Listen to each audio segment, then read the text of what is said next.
you have to be able to at least conform to some extent. But you don't have to see well, someone with a broken leg because Tom Jones does. You see? That's what I mean. You don't have to see it like that. Now, when you make the two one, when the invisible and the visible are the same thing. That's what it amounts to, really. And when you make the inner as the outer, and the outer as the inner, when you realize that what is in here is what is everywhere, that's what he means, you see. When you realize that the substance that is here, the activity that is here, is the infinite substance that you are, the infinite activity that you are, that it is not confined. The inner is the outer is the inner, don't you see? Then. And the above is the below. Well, but of course, which is up and which is down? When you're everywhere, it's like our blessed astronauts. They said to do something, put something up, and he said, which is up? You see? That's it. So, it's all one, indivisible. Oh boy. And when you make the male and the female into a single one, so that the male will not be male and the female not be female. Well, now, what this really means is not what it appears to mean at all, because I know I asked about this. But what this really means is that in this way, when you realize that there is no longer birth, that man and woman, their fulfillment of purpose is not to create. That's the meaning of that. Then, because the purpose is not to create of the man and the woman. This is true. Not a creative thing at all. If it were not for a certain delicacy, which I can't, I just can't violate it, that's all. But I could say things to you that would reveal to you things that physicians have told to me. Physicians who have become students of the ultimate in regard to this very thing. But that's not too important, and anyway, I wouldn't speak of it, so I would just forget it. But this is what Jesus means here. And it says, so that the male will not be male and the female not be female. When you make eyes in the place of an eye, you see, he goes right on there. He doesn't have much to say about that, but that's what he really means. He's referring to the very thing that we've been referring to, the uncreated man. Well, if man really is uncreated, then the function of the man, of the male and the female, is not to create. Isn't that true? You see? That's what he's talking about here, bless his heart. Yes, and when you make an eye, when you make eyes in the place of an eye, now that's what I was talking about. When you see both ways, you see.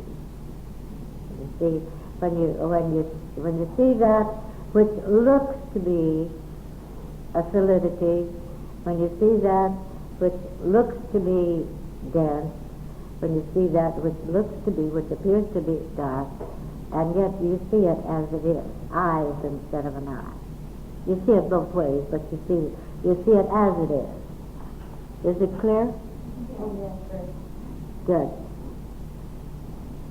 And a hand in the place of a hand, all right, instead of what looks like a bit of solid mishmash here, you know. And when you see what's really here, look at your hands sometime and see them. Let's really see what's here, truly. They're not solid at all. They're not solid. There is these hands.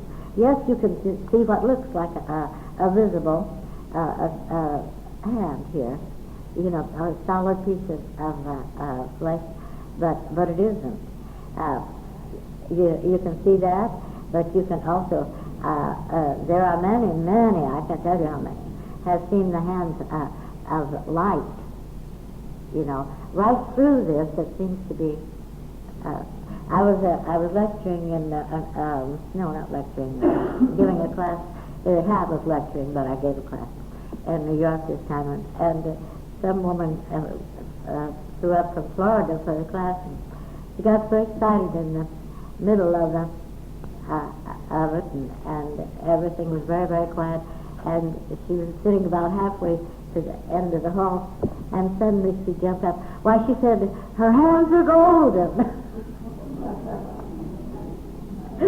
Well, she just suddenly saw them for the first time. Don't you know? But your hands are not what they appear to be at all.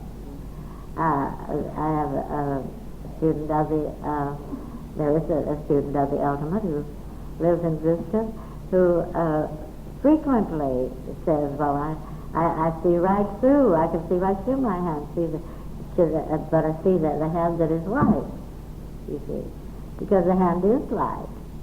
The hand is light. And I'll tell you another thing.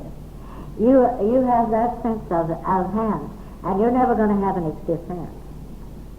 I'll tell you that. If you have this sense of hand, and you realize, you really see these hands as they are, you're not going to have any stiffness in your hands. You're not. You're just going to be as free and pliable as they were when you were supposedly a child. This is truth. This is absolute truth. Isn't it wonderful? Yes, and a foot in the place of a foot, the same. Means the same thing. And then an image in the place of an image.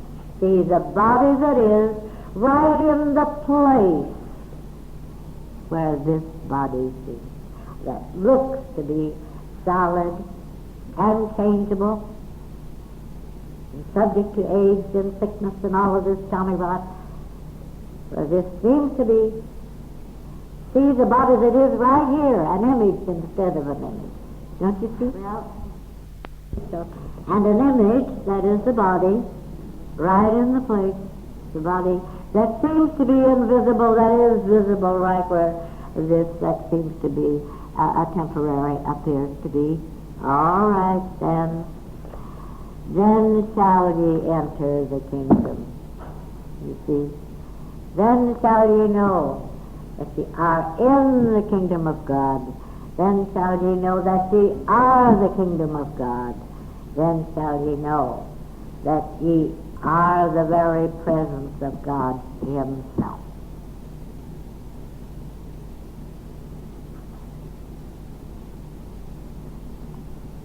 Now it's just about all wrapped up right there, isn't it?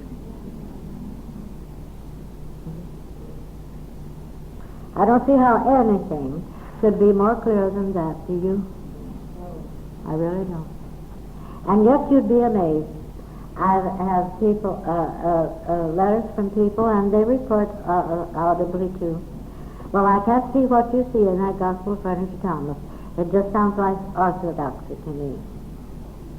I don't see, it seems strange, it seems peculiar. But, well, I guess we see it or we don't, at the moment. Ultimately, we're all going to see it, I bet you.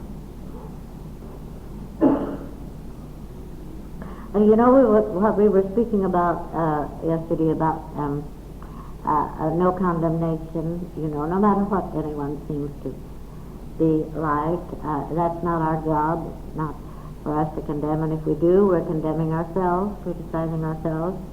Well, this is just a side note here. We said, the mote that is in thy brother's eye thou seest, but the beam that is in thine eye thou seest not. When thou when thou castest the beam out of thine eye, then wilt thou see clearly to cast the mote out of thy brother's eye.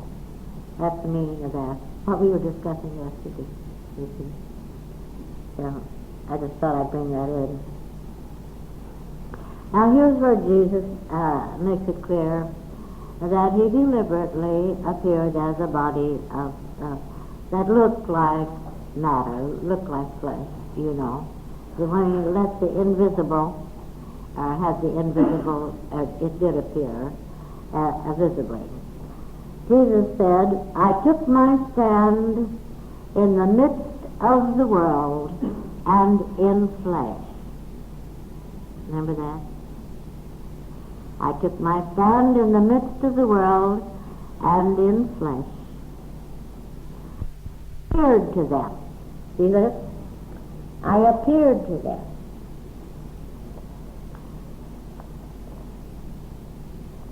Makes it very clear, doesn't it? I visibly appeared as a body that looked like a born body to them. I took my stand as a visible body of flesh. Why? He didn't have to, surely. This is it. The love that he was, the love that he is.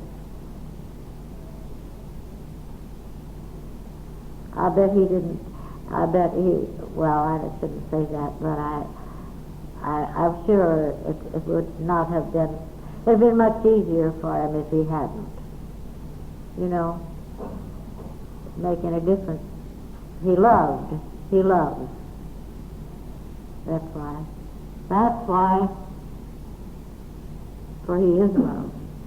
Believe me. Yes, and then after all, he said, I appeared to them. I found them all drunk. Well, suppose if we were a different group in here, I think we're rather special without any ego at all. In fact, I know we're doggone special. Or we wouldn't be here. You know, not listening to this and understanding it and perceiving what's going on here. Really. And that isn't all. That isn't all. We would never be having the revelations that we're having in this room if you were not the light itself, and greatly the light. You are the light here. Truly. So I'd say we're special, wouldn't you? But suppose it were a different kind of a group entirely. Suppose it was some of our card-playing group. And Jesus walked down that aisle and said, I am Jesus the Christ. Why, they'd laugh him to scorn, wouldn't they? Surely. They are drunk. You see what I mean? I found them all drunk. That is, drunk means not themselves. Not themselves. And when we cannot see, cannot perceive, or do not see, do not perceive, we are not really ourselves. We're not ourselves. You see? What do you mean? I found none of them athirst. They wanted no part of this absolute truth that is the Christ. Found none of them athirst. Just imagine. Just imagine. How he must have felt sometimes. And yet he was joyous. He was a man of joy. They speak of him as a man of sorrow, like Son he was. He was probably the most joyous man that ever walked the earth. Really. I found them all drunk. I found none of them athirst, and my soul was afflicted, for the sons, the born sons, for the sons of men, because they are blind in their heart. That's clear, isn't it? Because they are blind in their heart and do not see that empty they have come into the world. That is, those are the ones who seem to, of course they can't completely, but those are the ones who seem to more completely forget what they were. You see, empty they have come into the world, you see. They no longer seem to Remember that they are the very presence of God Himself. And then he says, they are blind in their heart, and they do not see that empty of what they were. They have come into the world, and that empty, they seek to go out of the world. Well, now I have something to tell you on that. Of what they knew before. Unless they proceed as we are, for instance, like a sort of a seeking, as Jesus said. Let him who seeks continue to seek and seek and seek and seek until we find right here, in what seems to be this so-called human life, find right here the eternal life that we are, and discover and let the invisible become visible, and be aware that that which seems to be invisible is actually the genuine and only life we are and have ever been. And unless they seek and seek and seek until they discover, as we are seeking and discovering here, well, they are going to seem to die, and they're not going to seem to be a bit better off than they seem to be in this human life. That's what he's telling them here. You see, that the little thing called death, what they call death, isn't going to help them a bit, and isn't going to change them, and isn't going to make them any better, and it isn't going to get them into another life later on, which they have another chance either. They just ultimately, they just have to go on and seem to suffer and suffer and not suffer. Well, I don't like that word. That's a terrible word. But what I mean is they just have to continue in darkness until ultimately they wake themselves up. We're doing it here, right in the midst of this. And I don't see why waking ourselves deliberately as we are, and letting that which seems to be invisible be visible here, you know, and accepting and loving it and responding it and all. Well, there's no reason why we should, why we have to seem to, as Jesus said, taste of death then. Why do? I don't see why. I really don't. I don't guarantee that I'm not going to, but I don't see any reason why I should, and certainly it is that I feel very much alive, you know, and more alive every day. So why? I can't see it. But yes, if they want to fool around and pick up the heels and have a good time, all of this, what they consider a good time, and want nothing to do with anything that will enlighten them, you might say, well, they're going to seem to die, and they'll just, I don't mean that there's no hope for them, because ultimately, because they are identities, ultimately they're going to have to see what we're seeing anyway. They might just well do it now, only they just don't seem to be ready. But you just go on and continue. That's what the spiritualists, our friends, that's what I call the halfway house. You see, our friends, the spiritualists, have they have made some contacts. There's no doubt about that, with those who have died, and many of them are very miserable people now, just the same as they were miserable people right here on this earth, and right here in what seems to be this life, you know, and they, you know, they do make all sorts of remarks and say all sorts of things and work as much mischief as they can and all that kind of thing. I'm no spiritualist, don't get me wrong. No, not I. But at the same time, there is what I would call, what I call the halfway house. The middle ground is those who, as Jesus is referring to here, who just refuse, you know, they just want to stay drunk, that's all. So they do, and they refuse to wake up right here.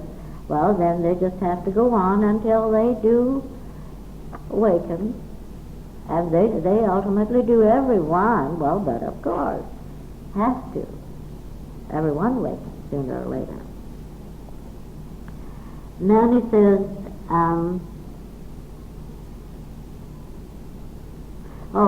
Here, bless his heart, he says it. When they have shaken off their wine, when they have come to themselves.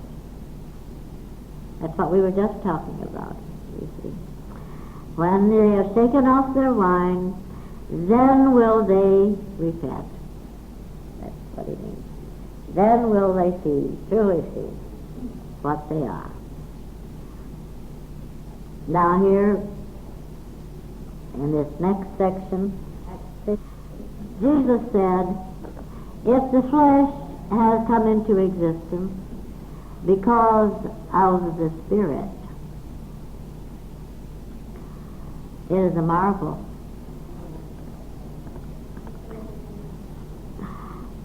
Let me go on a bit. I'll go back, but then I'll continue from there.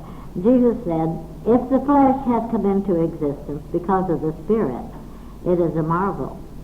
But if the Spirit has come into existence because of the flesh, it is a marvel of marvels. But I marvel at how this great wealth has made its home in poverty. All right, now what Jesus meant here. If the flesh has come into the world, into existence, because of the Spirit. Now, if it were possible that that Spirit, that is, that consciousness, created the body of flesh, it would really be a marvel, you know. It would be hard to understand, which it is, too. But if the Spirit, that is, if consciousness itself, has to be brought into existence through a born body, it's a marvel of marvels. That's what he means. That's impossible. That's what he means there. It's a marvel of marvels, you see.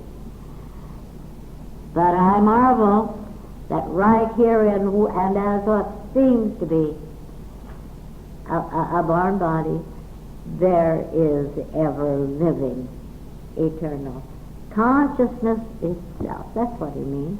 Now you want me to read it again? And you'll see the meaning.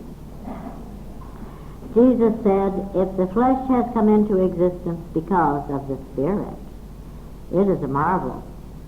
But if the Spirit has come into existence because of the flesh, it is a marvel of marvels. Well, no, he's got it here because of the body, this translation. What do you know about that? I never noticed that before. But if the Spirit has come into existence because of the body, it is a marvel of marvels. But I marvel at how this great wealth, this absolute, conscious, eternal perfection, which is God being, has made its home in such poverty, in such ignorance of what it is, what is here. Isn't that wonderful? So we no longer are in the dark on this.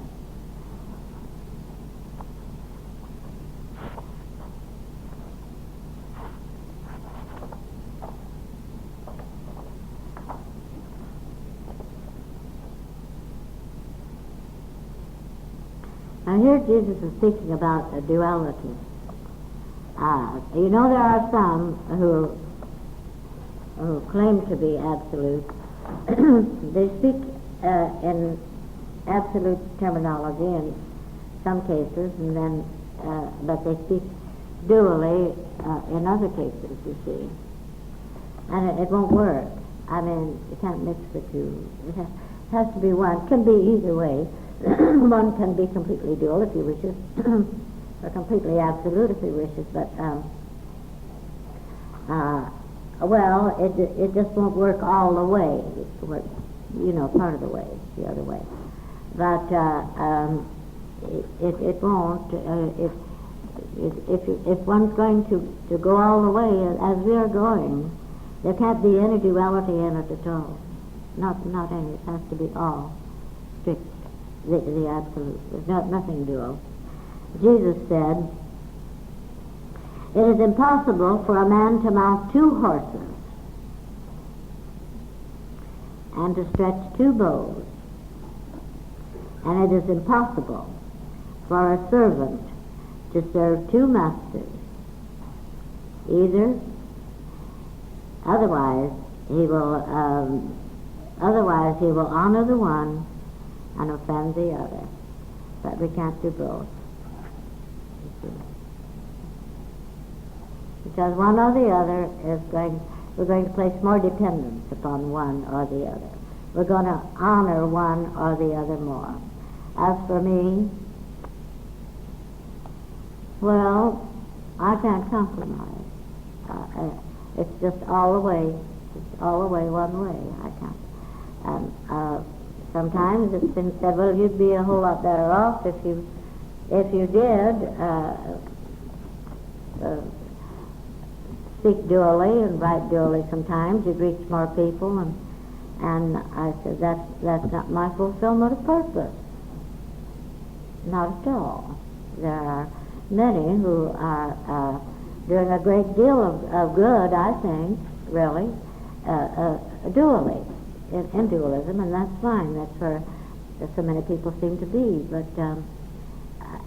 I think there are some who have done and are doing a great deal of good too by mixing them, but it isn't enough. That is, for me, it isn't. It's what's right, what feels right for people. So,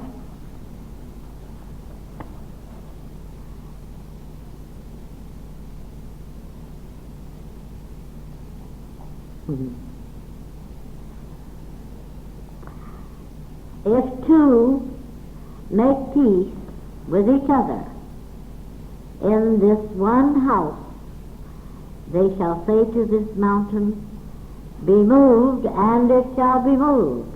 Now the house is the body. If that which seems to be invisible becomes visible, as this house, we're sure of it, but 2 make peace, this is one, you see, the same house, we shall say to this mountain, be thou removed. This mountain of duality, of 2-ness, of otherness, be thou removed. And it's done. Want me to read it again? If 2 make peace with each other in this one house, they shall say to the mountain, be moved, and it shall be moved.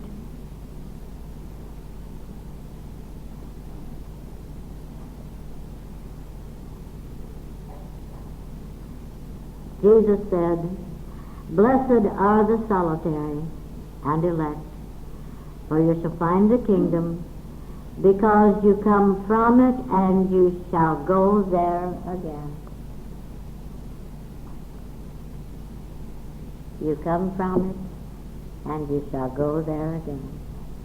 And when we, I don't mean retreat from the world in the sense for you, in the sense that I have, well, so often, and particularly this last year for a whole year, but I mean to retreat from honoring, accepting things the way they seem to be. That's what I mean, you see. And to retreat from all duality. In this sense is what I mean.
and to retreat from all duality.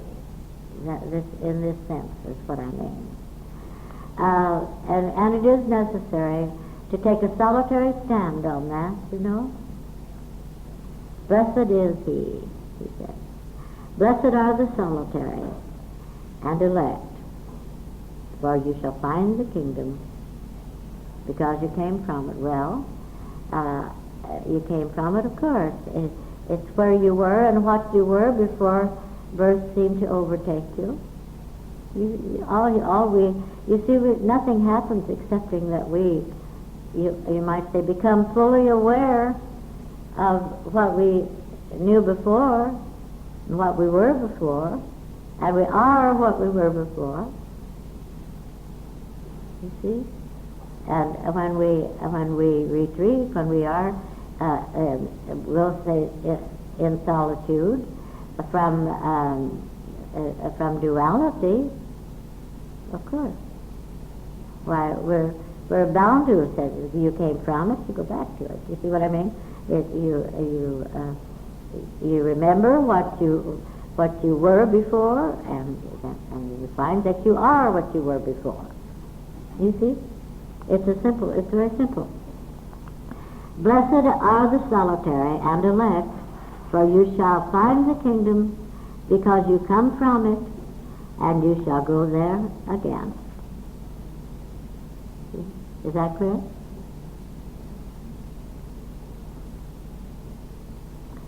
Jesus said, if they say to you, from where have you originated?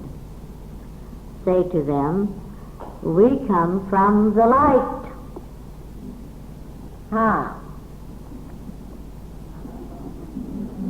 Right? And we know it. We come from the light, where the light has originated through itself. What could be more clear than that? We come from the light, where the light has originated through and as itself. The light that simply exists because it is the light. We were that. We are that. We will be that. Now we know. You'll find nothing more clear than that. We come from the light. And it revealed itself in their image. Revealed itself, and is revealing itself as the image, as this image right here, right now. Glorious? Yes.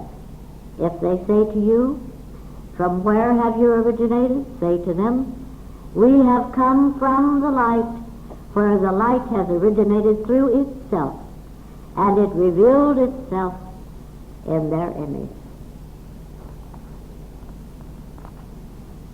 You dreamed there was all of this in here? Neither did I. Only I knew. I just loved it. Oh, and of course there's more. Oh, I'm just skipping through here.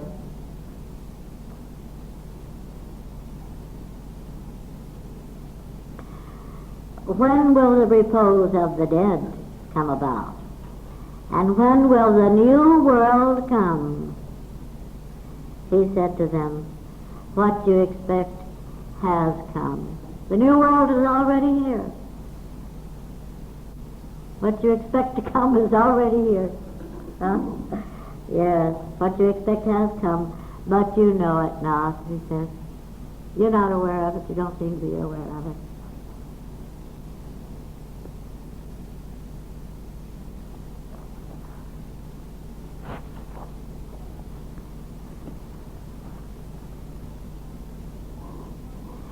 Whoever has known the world has found a corpse.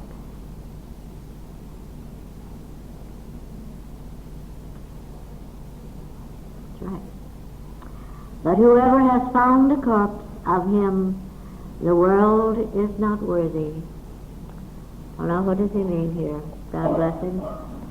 He means that when the world has done its worst as far as we're concerned, and we know it for what it seems to be, let it go, let it go, let it go.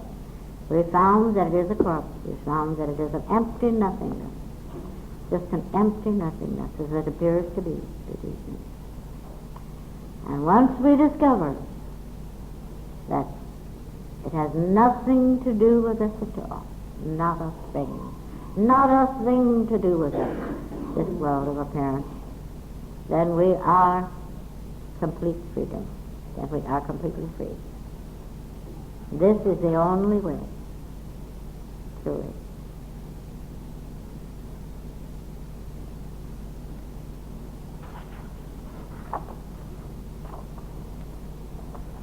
You want to read that again? Whoever has known the world, has found the corpse, found it to be a corpse, you see. And whoever has found the corpse, found that the world is nothing. Of him, the world is not worthy.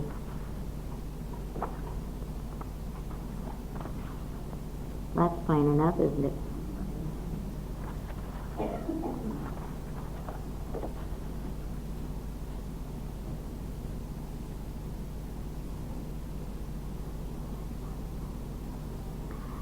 Solomon said, Who art thou, man, and whose son?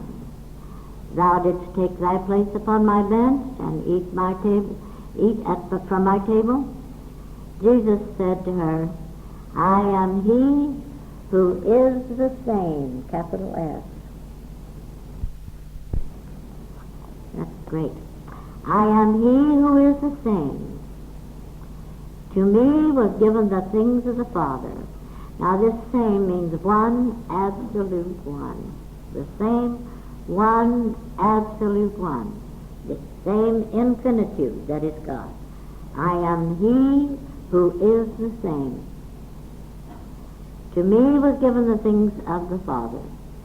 Salome said, I am thy disciple, but Jesus wasn't having any of that. Jesus said to her, Therefore I say, if he is the same, capital S again, the same infinite, absolute, all, which is light, which is life. Jesus said to her, if he is the same, he will be filled with light.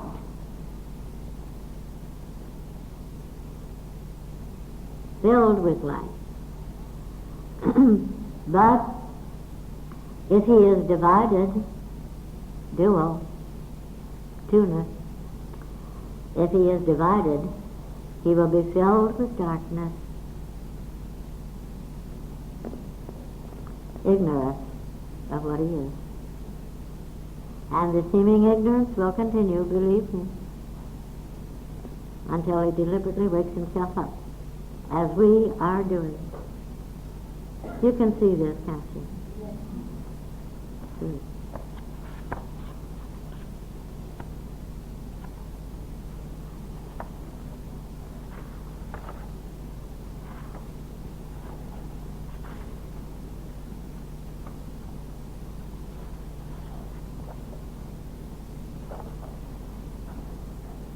Jesus said, whoever knows the all, but fails to know himself, lacks everything.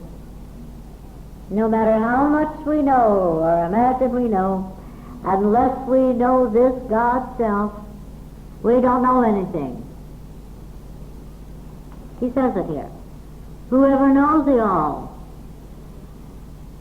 but fails to know himself, lacks everything. He doesn't mince words, does he?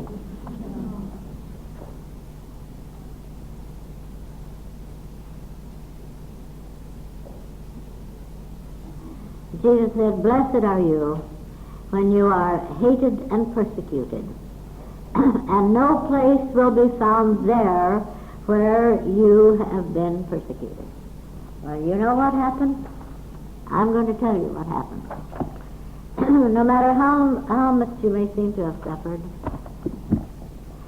or how dire the circumstances may have seemed to be, or how desolated you may have seemed to appear, or how much pain or how much sickness or anything like that.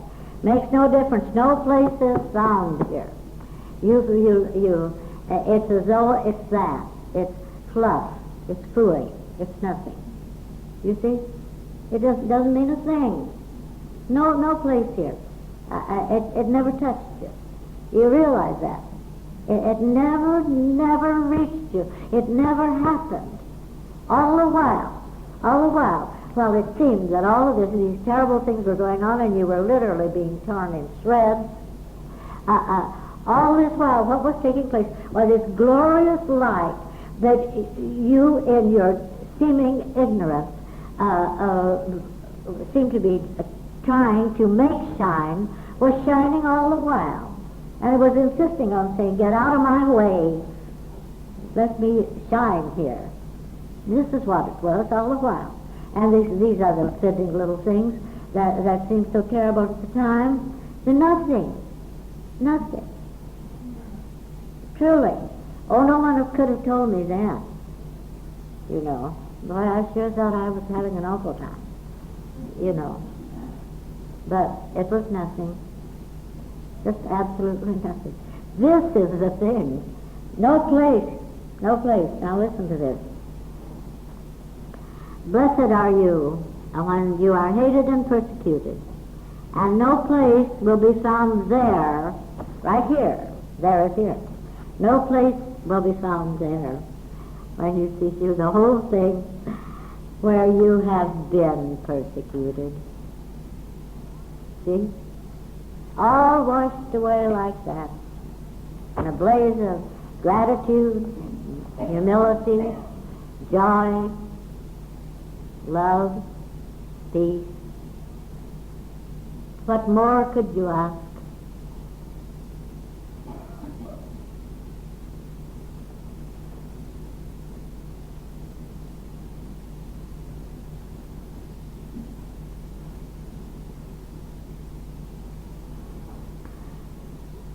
If you bring forth that within yourself, that which you have will save you. Hear that? If you bring forth that within yourselves, that which you have, that which you are is what it means, will save you, will enlighten you,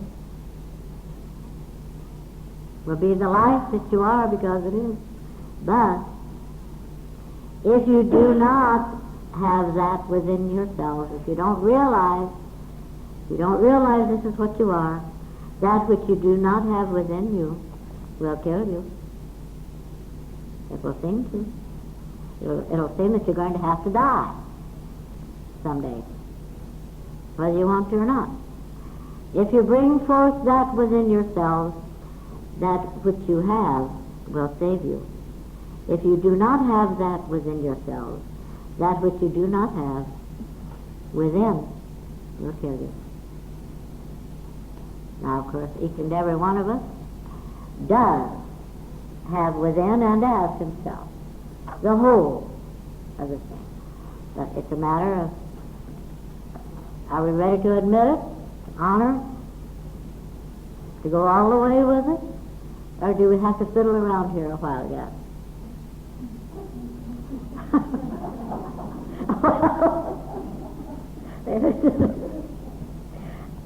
But it's exactly it is.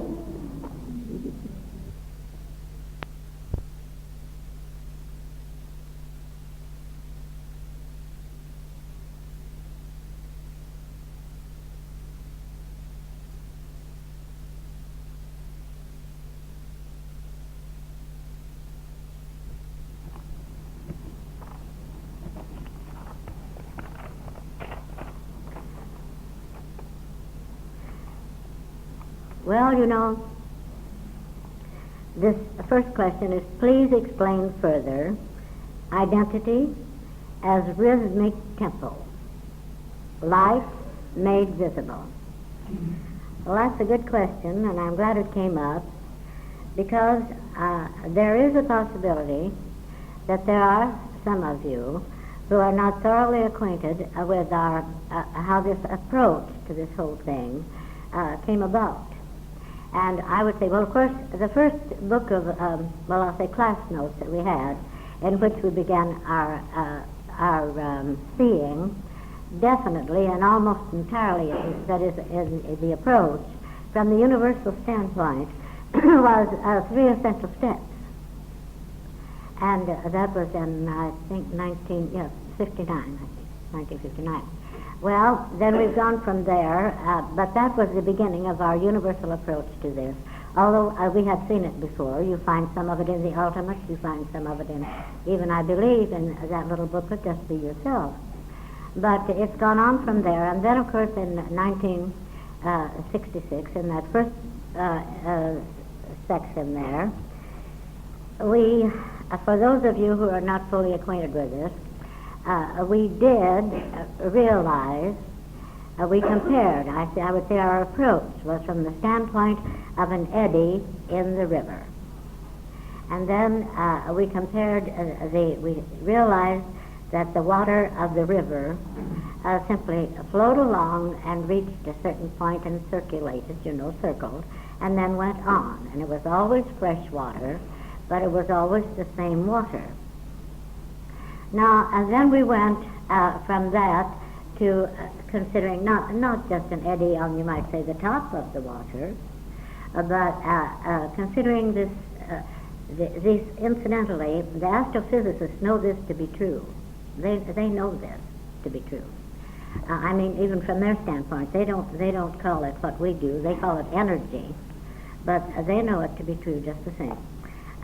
But then we realized that this whole universe could be compared, really, to a whole ocean, a boundless ocean, of course, without boundaries, of water itself, or light, you might say, and that it really consisted of eddies all the way through. Now, these eddies move, they circulate. Everything goes in circles. There are no straight lines. Everything goes in circles. And they circle at, innumerable rhythmic tempos. There are some very, very fast. There are some very, very slow. And now you will find that in this, that it is the rhythmic tempo of the circulation of the eddy itself. The eddy within it, within an eddy, within an eddy, within an eddy, within an eddy. It's like that, you see. And but all this is light. This is light, which they call energy. Well, I don't think it makes a great deal of difference, because they call the nucleus energy. We call the nucleus light. So what is the difference, you see? And now, of course, they have come to the conclusion that regardless of the protons, neutrons, and electrons, and all of that, it's all the same thing, and they say that it's really all nuclei. Now, as I'm sure most of us know, that if we could imagine that we were, this room were about 100 times larger than it is, and that we were standing in the center of it and looking about, it would look very much to us like our heavens look, you see, with the dots, the stars, and so forth. But we wouldn't be apt to see the activity any more than we see the activity of the stars, because it doesn't show. But every one of those lights that we would see, this is like an atom. You see, they claim that the universe consists of atoms. But as I say, now they've gotten it down to where they say it's all the nuclei. Well, I think that's perfectly wonderful, because you know what they say, that the atom, there are these dots of energy with the nuclei in the center compared to our sun, you see. And then all these other points of light. But aside from that, it's all empty space in that atom. Well, now, for heaven's sake, it's all light, isn't it? It's all light. And when an atom is so small that for years and years and years they couldn't even take a picture of it. They do now. They get a cluster of them anyway in photos. But for all those years, it was so small, and it is so small. Well, with that empty space, how much room is there for darkness? You see, there isn't. It's all light. And I firmly believe that that's why they're coming to the conclusion that it should all be called the nuclei, and that's power. The nuclei is the power, you see. But of course, they call it nuclei, we call it light, I call it God. That's what it is. It doesn't make any difference what name we give it, it's the same thing.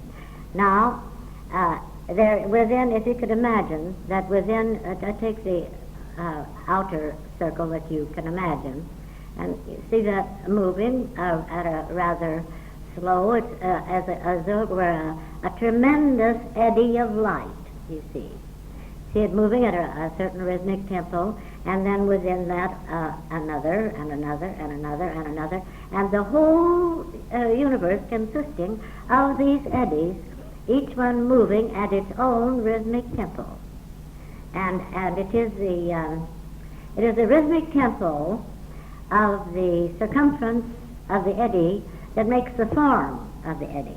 It is the rhythmic tempo of the circumference of this body that makes the form of this body, you see. It's just like if you ever noticed an eddy in the river, you notice that the form consists of where the water goes faster right around the rim.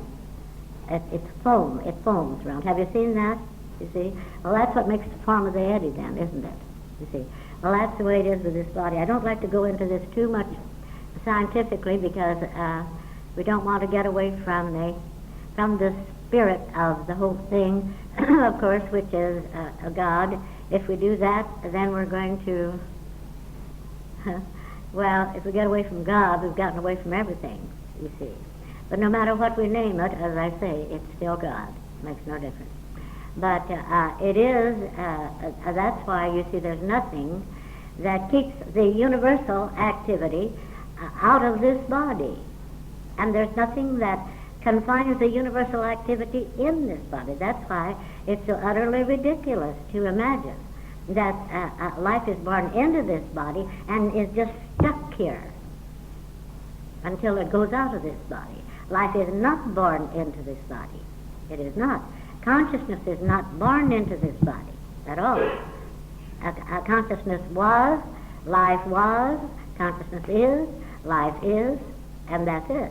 And it is all, it's a universal essence, but it's in constant activity, constantly moving in from our Earth planet, we'll say ever-widening circles. You notice when the astronauts leave the Earth planet, they could no more go in a straight line to the moon than I wouldn't say that they could fly because they can fly, but they can't. They have to circle the Earth, first, and then they go in ever wider circles, ever wider circles, ever wider circles until they come to that circle that permits them to land on the moon, which they did,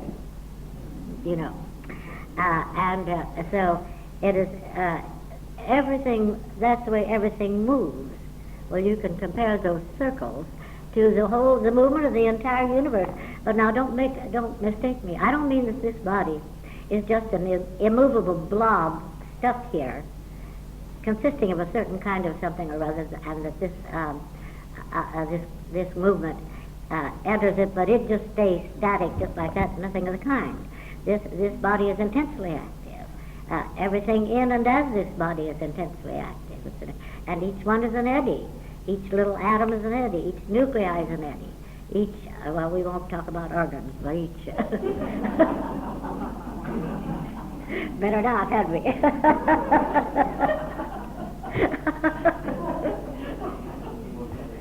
Not since last night or night before. but in any event, everything in this, in and as this body is in motion. But this isn't all. This body has simply got to move with the movement of the universe itself. It can't just stay stuck, you see, because nothing stays stuck. Nothing stays static in this universe. Everything is in constant motion. So just so the body moves with the movement of the universe, but it moves at a different rhythmic tempo than does the movement of that which comprises it and keeps on going, you see. But the body is constantly in motion. But regardless of all of that, as I say, it's all light. And when you see it, you realize that. Now, honey, does that answer your question that I want to know? Selma gave her away, that she did. There's just one other little thought. That rhythmic tempo establishes the identity. Oh, yes, the identity itself. Yes, it certainly does. But as far as we are concerned, Evelyn, our identity, is entirely, I might say, dependent upon the fact that we know that we exist. You remember, as I said yesterday, I know that I exist. Now, no one can know that I exist for me. No one can know that you exist for you. It's the identity. It's a rhythmic thing. That's true. Well, let's call it mentally rhythmic. I don't like that. Let's don't. but let's call it intelligence in action. I like that better. Intelligence in action, and it is in a rhythmic motion, right straight through. You see, but even so, only fundamentally speaking, only the identity himself can say, "I am that." You see, and it is in your awareness that you exist as a specific identity that you are an identity. Otherwise, we'd have a separateness here, you see. We'd have separate identities. And there are no separate identities. There are distinct identities. Each one an identity merely because of the fact that, as I say, that he's the only one that can say for himself, of himself, as himself, I am. You see? But it is rhythmic. It's a matter of rhythm. Oh my. Well, this is a good question too. Please clarify your statement made Tuesday evening regarding overcoming death. Now let's set the record straight here. I didn't say a word about overcoming death because I don't think death is something that can be overcome. I don't think, although it speaks of it in the Bible, but if there is such a thing as death, if there really and truly is genuinely death, well, we're going to keep right on dying forever, because anything that exists is an eternal thing, you see. Now, there's nothing eternal about death, so-called. So it isn't a matter of overcoming death. Perhaps a better word would be transcending the illusion of death, you know, whatever you. But I don't care much about that word overcoming. Now, do you mean that we can know this body is pure consciousness and live on and on with it in the same appearance that it seems to have now, and this knowing will keep it alive, even though it seems to have a matter appearance as it does now? Well, I know some people that are doing a pretty good job of it. Now, I really and truly do. I know some people who, I know some who were supposed to have died a long while ago. And they looked pretty shabby too, if you know what I mean. Shaken. So they had one foot on a banana peel and the other in the grave. Now,